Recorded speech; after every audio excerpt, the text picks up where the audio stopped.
ऋषि मुनियों की पावन धरती, देश धर्म का नाता है।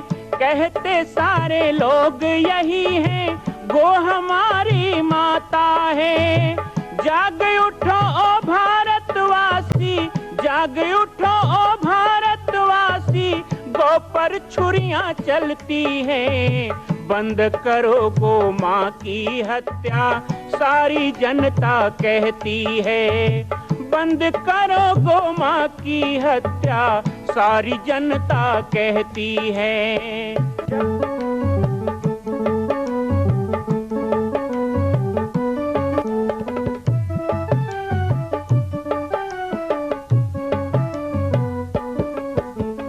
जगह जगह पर बूचड़ खाना, लाखों गौएं कटती हैं। किसे सुनाए व्यथा हमारी, नैना नीर बहाती हैं।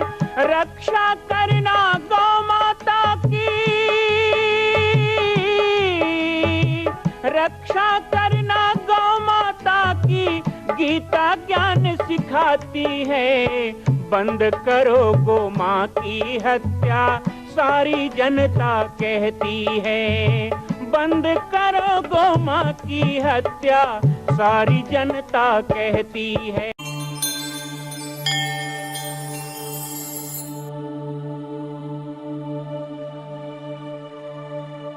ओम ऐं ह्रीं क्लीं चामुण्डाय विचे।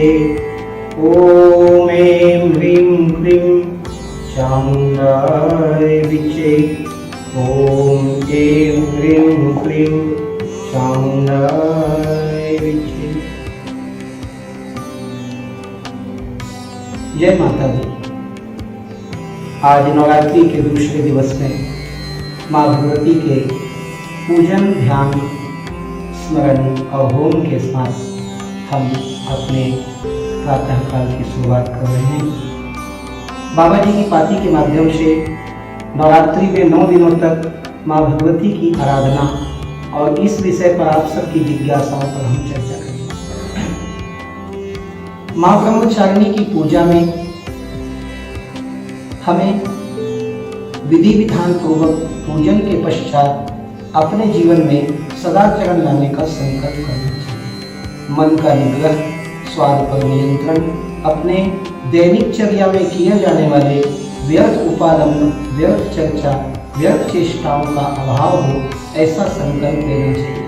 भगवद गीता में वासुदेव श्री कृष्ण ने कहा कि जिसके जीवन में व्यर्थ चेष्टाएं, व्यर्थ चर्चाएं नहीं होगी, उसके जीवन का हर पल श्रेष्ठ होगा।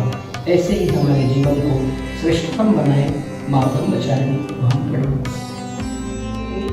नवरात्र पर्व में हम माँ भगवती का पूजन विधि विधान से तो करते ही हैं, इसके साथ ही अपने मनःपूर्ण संकल्पों को माँ ब्रह्मचारिणी के चरणों में समर्पित कर उनसे विनम्र प्रार्थना करते हैं कि हे माँ ब्रह्मचारिणी, आप जिस तरह तप और आराधना के द्वारा भगवान शिव को प्राप्त कर लेती हैं, इसी तरह हम जीव को भी शिव से मिलाने में आप हमारा सहयोग करें। आज दिवस नवरात्रि माँ ब्रह्मचारिणी का है। माँ ब्रह्मचारिणी जो हमारे जीवन में अर्थ, धर्म, काम, मोक्ष की प्राप्ति हेतु किसी भी प्रकार का संयम, दम, नियम, चर्या, जिसको हम ब्रह्मचर्य भी कह सकते हैं, सदाचरण भी कह सकते हैं, इसकी रक्षा करने वाली देवी है। ओम ऐं ह्रीं क्लीं चामुण्डाय विचे। माँ भगवती आप सब पे अपनी कृपा बनाए। 10 महाविद्या की पावन कथा को बाबा जी की पाती में आज हम और आगे बढ़ाते हैं। कल हमने माँ काली के पवित्र चरित्र का चित्रण किया। भगवती काली की ही नील रूपा होने के कारण तारा नाम भी है। 10 महाविद्या में दूसरी महाविद्या तारा के रूप में विख्यात है। वचनांतर से तारा नाम का रहस्य यह भी है कि ये सर्वदा मोक्ष देने वाली, तारने वाली हैं, इसलिए इन्हें तारा भी कहा जाता है। महाविद्याओं में द्वितीय स्थान पर परिगणित है। अनायासी वाक शक्ति प्रदान करने में समर्थ, इसलिए इन्हें नील सरस्वती भी कहते हैं। विद्यार्थियों के लिए माँ तारा की पूजा बहुत ही फलदायी है। भयंकर विपत्तियों से भक्तों की रक्षा करने वाली उग्र तारा, बृहन्नील तंत्रादि ग्रंथों में भगवती तारा के स्वरूप की विशेष चर्चा है। हयग्रीवा नाम के दानव का आपने वध किया, इसलिए इन्हें नील विग्रह नाम भी प्राप्त हुआ है। ये सब रूप शिव पर प्रत्यालीन मुद्रा में आरूढ़ है।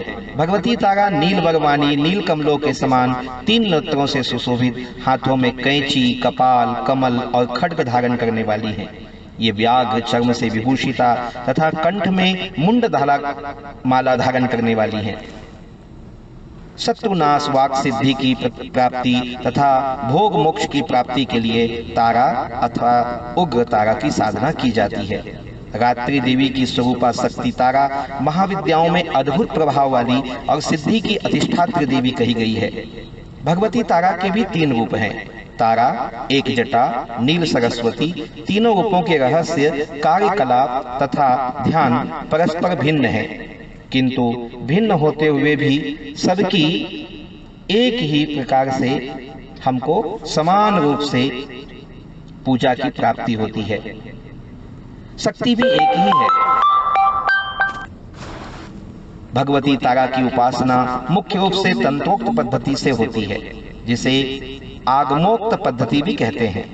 इनकी उपासना से सामान्य व्यक्ति भी बृहस्पति के समान विद्वान हो जाता है। भारत में सर्वप्रथम महर्षि वशिष्ठ ने तारा की आराधना की थी, इसलिए तारा को वशिष्ठाधिरातिता तारा भी कहा जाता है। वशिष्ठ ने पहले भगवती तारा की आराधना वैदिक रीति से करनी प्रारंभ की, जो सफल ना हो सकी। उन्हें अदृश्य शक्ति से संकेत मिला कि वो तांत्रिक पद्धति से उनकी चिनाचारा रूप की उपासना करें। जब वशिष्ठ ने तांत्रिक पद्धति का आश्रय लिया, तब उन्हें सिद्धि प्राप्त हुई। यह कथा आचार तंत्र में वशिष्ठ मुनि की आराधना उपाख्यान में वर्णित है। इससे यह सिद्ध होता है कि पहले चीन, तिब्बत, लद्दाख आदि देशों में भी तारा की उपासना प्रचलित थी। तारा का प्रादुर्भाव भी मेरु पर्वत के पश्चिम भाग चोलना नाम की नदी के चोलत सरोवर के तट पर हुआ था, जैसा कि स्वतंत्र तंत्र में वर्णित है। मेरु पश्चिमी कुले नु चोत्रताख्ये हृदो महान तत्र जले हृदयम तारा देवी नील सरस्वती। महाकाल संहिता के काम कला खंड में तारा रहस्य वर्णित है, जिसमें तारा रात्रि में तारा की उपासना का विशेष महत्व बताया गया। चैत्र शुक्ल नवमी की रात्रि को तारा रात्रि कहा जाता है, जिस दिन भगवान श्री राम का जन्म हुआ। चैत्रे मासी नवम्याम तु शुक्ल पक्षे तु भूपते क्रोध रात्रि महिषाणी तारा रूपा भविष्यति। ये पुरश्चर्याणव भाग 3 में लिखा है। बिहार के सहरसा जिले में प्रसिद्ध महिषी ग्राम में उग्र तारा का सिद्ध पीठ विद्यमान है। वहां तारा, एक जटा तथा नील सरस्वती की तीनों मूर्तियां एक साथ हैं। मध्य में बड़ी मूर्ति तथा दोनों तरफ छोटी मूर्तियां हैं। कहा जाता है कि महर्षि वशिष्ठ ने यहीं पर तारा की उपासना करके सिद्धि प्राप्त की थी। तंत्र शास्त्र के प्रसिद्ध ग्रंथ महाकाल संहिता के गुह्यकाली खंड में महाविद्याओं की उपासना का विस्तृत वर्णन मिलता है। उसके अनुसार तारा का रहस्य अत्यंत चमत्कार जनक है। ऐसे 10 महाविद्या की दूसरी महाविद्या माँ तारा रानी को हम प्रणाम करते हैं।